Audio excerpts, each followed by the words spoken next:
So you're looking to join the goth subculture. Here are 10 things I wish I knew before joining. Hello friend, I'm Aaron and I am your dark side cutie. So like I said in the intro, I have a list of 10 things I wish I knew before becoming goth. Please note, these are just based on personal experiences and my ever so limited knowledge before joining the subculture, so hopefully you guys can relate. Let's get started, shall we? Number 1, people will judge the absolute shit out of you. Regardless if they are part of the subculture or not, you pretty much will have a target on your back. I hate saying that, but it's the truth. There are some people online and in person that will debate you on whether or not you're a real goth or a real fan of a band. Like say you're rocking a band shirt that day and there's some like greasy neckbeard that thinks he's King Goth 10,000 and he comes up to you and he's like, oh, you're not a real Bauhaus fan.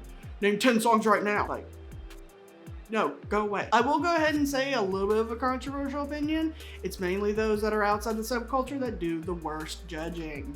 Sorry, not sorry. Number 2, with that being said, it's gonna take a little bit of getting some thick skin in order to really deal with people. This is something I wish I learned early on, but it really took years for me to develop thick skin in that I don't feel uncomfortable walking out of my apartment right now rocking like what I'm wearing now. Either way, but when I was a baby bat, that was not the case. I tried to look as normal and inconspicuous as possible, and I was miserable. Where I grew up, it was the tail end of the Bible Belt in Kentucky. Very small town, in case you can't tell by my accent that tends to come and go, I've been told. But where I grew up, it was a redneck town where the people were kind of rude. If you looked any sort of different that challenged the status quo of, I don't know how else to word this, but their version of normal, do with that as you wish. Anything that challenged that, it was met with ridicule and anything of that sort. The one that happened to me was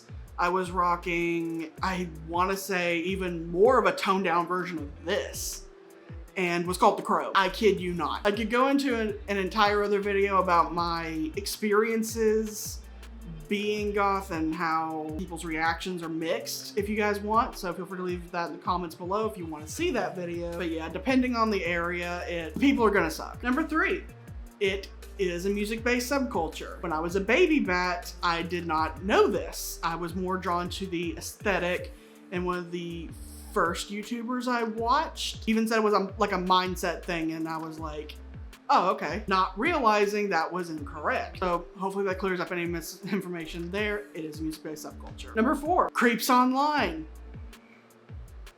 Enough said. Number 5, don't pigeonhole yourself, especially when it comes to like fashion and music. Really, I mean, it's fine if you're like, oh, well, I like this specific aesthetic. I'm gonna tailor most of my wardrobe to look like that. Totally fine. However, really, don't pigeonhole yourself there, because the whole subtype of goth thing is like a meme. You know that, right? Like it's made to like make fun of us, and then some people kind of took it over and was like, oh, well, this is truth. It's like, no. Really, there is no such thing as like vampire goth, cyber goth, anything of that sort. I tried to really pigeonhole myself at the beginning, and I was like, oh, well, I only gotta listen to like these bands, and I was like, I gotta tailor my entire aesthetic to XYZ, and it was giving me a headache. And then a few years later, I realized through online research that it was like, oh, it's a wear what you want situation. Pretty much wear what makes you comfortable, confident, and your best self. Don't pigeonhole yourself, and also don't pigeonhole yourself when it comes to music either. You can listen to other genres, you can listen to all subgenres, you can listen to one subgenre, whatever makes you happy. Number 6, how to explain the subculture accurately to those that don't understand. I think it's becoming a little bit more